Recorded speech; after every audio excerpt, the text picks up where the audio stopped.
Приятели, здравейте! Снимам ли май, да?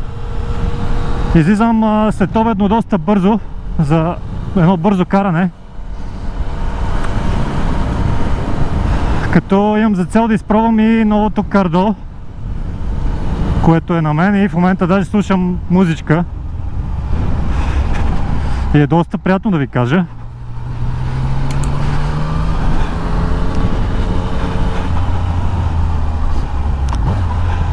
Също така ще разгледам за местенца, където мога да правя упражненията на мотожицо, тъй като не съм правил от миналия път, така да се каже, което беше преди 2 месеца и нещо.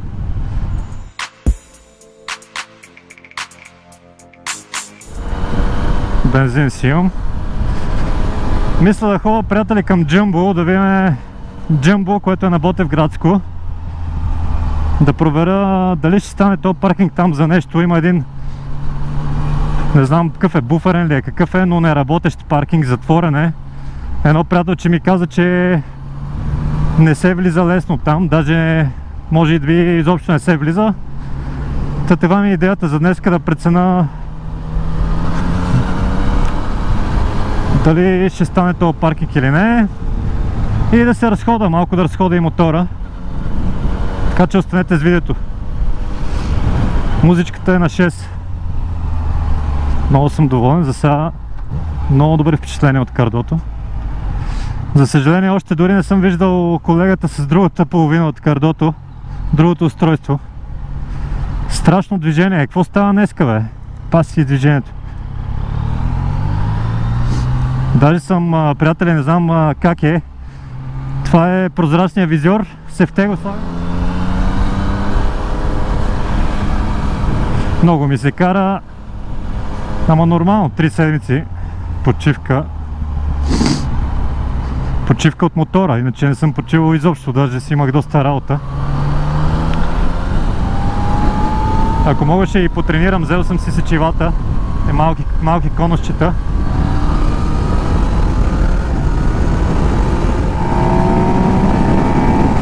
Не знам дали се чува звука, ама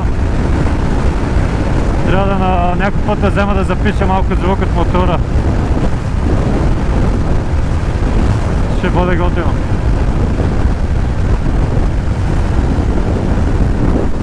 Че нали съм с токовото гарнета, нямам много звук. О, то си има направо мрежи. Приятели, жалко. Няма да мога да вляза. Няма да видим. Да, ако на картата даваха само тези преграждения, аз си мислех, че с мотор може да се влезе. За съжаление обаче, най-вероятно и от другата страна има такива. Сега тук не мога да забележа, но съм почти сигурен. О, да, приятели, никакъв шанс. Вижте само.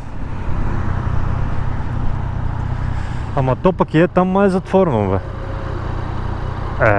Добре.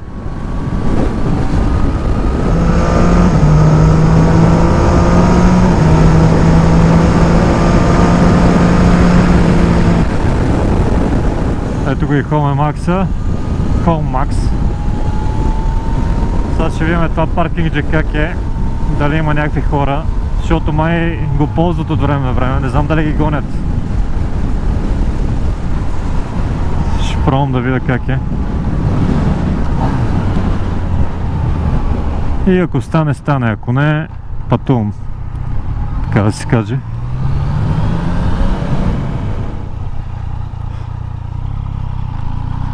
О, остава. Даже е супер, приятели.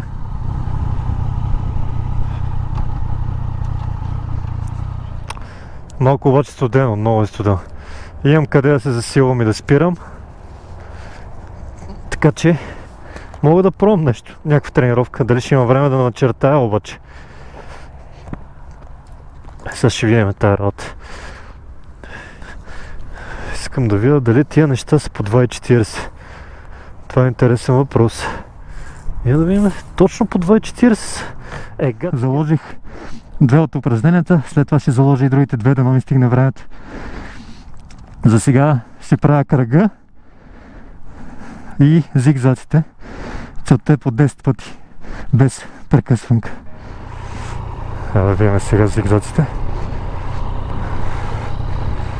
Добре. Така, добре. Добре.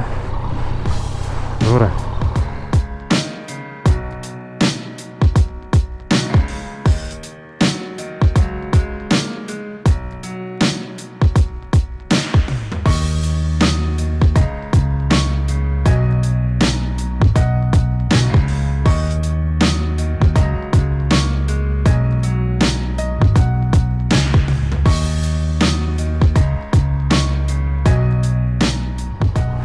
И така, приятели, това беше упражнение 1. Сега трябва да направя 10 кръга на едната, т.е. 10 пъти по 3 кръга на едната страна и 10 пъти по 3 кръга на другата, в кръга с 4,55 метра радиус или 9,1 метра диаметър. Let's go! Ето ги, стопките съм го начертал, приятели. Ето видим дали ще стане. Дали съм го начертал добре, как мислите? Аз мисля да.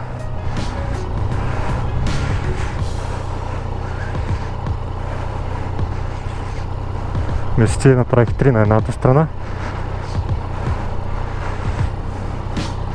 3 на ляво, 3 на дясна.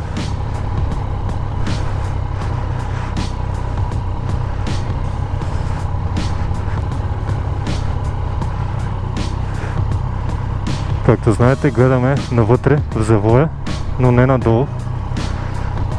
Добре.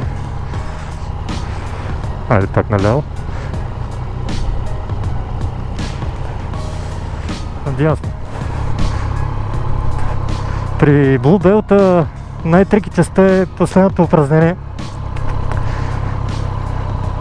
Също така и аварийното спиране е тежко, но като че ли най-тежко е последното упражнение, а именно паркинг спейсовете. Трябва да се влиза във всяко. Тук обаче имам супер много паркинг спейсове и ще ми е доста удобно. И са ясно изразени, че миналия път с тебешира едва ги виждах. Дано не се стъмне, докато ги направя всичките. И дано не ми свърши бензина.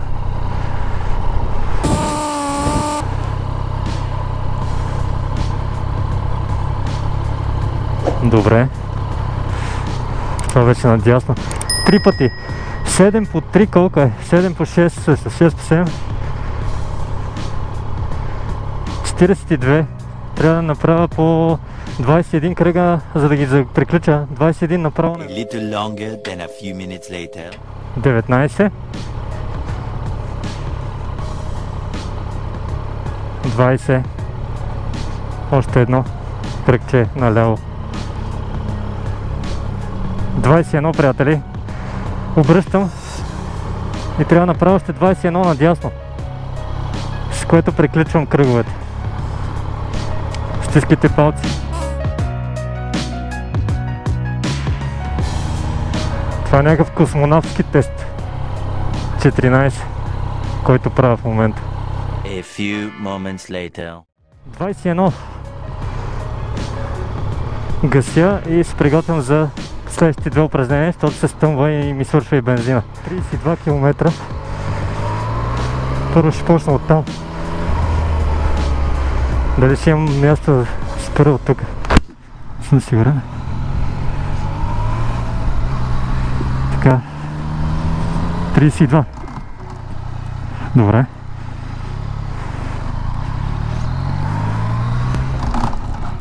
Добре, втори път.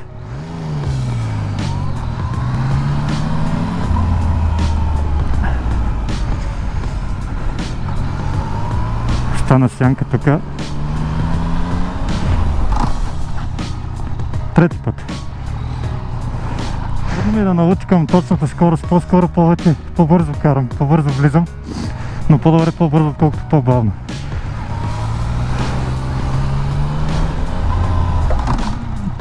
Добре. Номер 5. Или 3 вече това, не, това беше 3.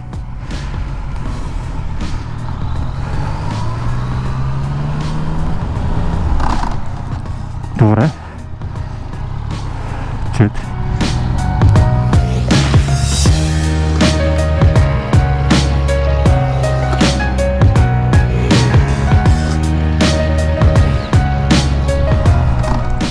Девет. Последно.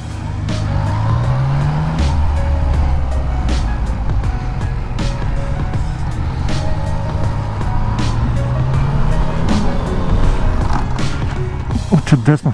10. Окей. Почваме с паркинг спейси, приятели. Трябва да се влиза във всяко. Тоест, идвам от тук, завъртам, влизам тук. Идвам тук, завъртам, влизам тук.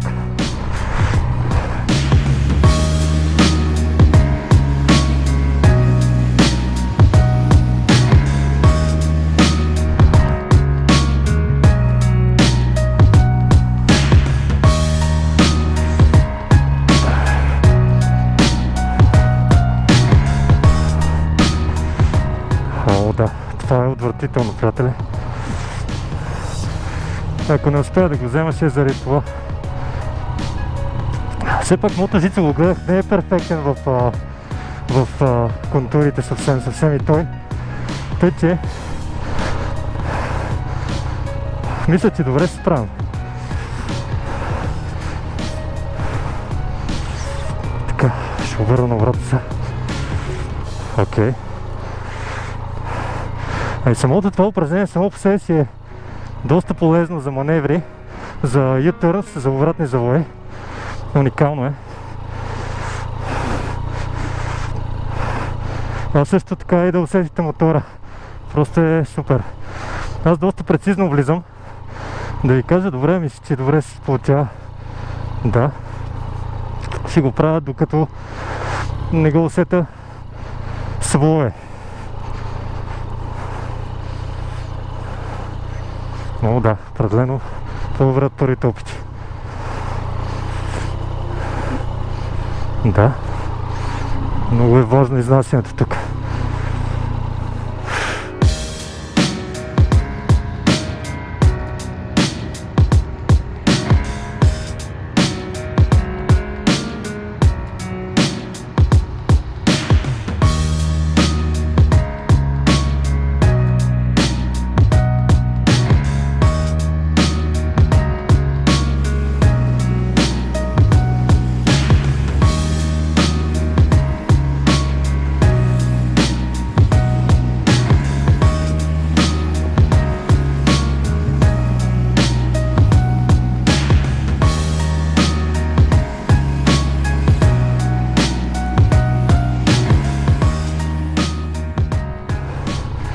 Мисля даже да направя повече от 10 пъти.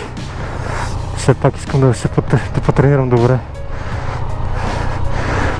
Аз мисля, че го взимам Blue Belt-а. Определено. Вече съм по-комфортно. Доста по-комфортно се чувствам. Просто си трябва тренировката, приятели. А не от втория път, но като няма човек възможност. И втория път е нещо. Супер. Направо малко космонавтска работа с тези упражнения, защото ако на края на деня не сте като пиян морков,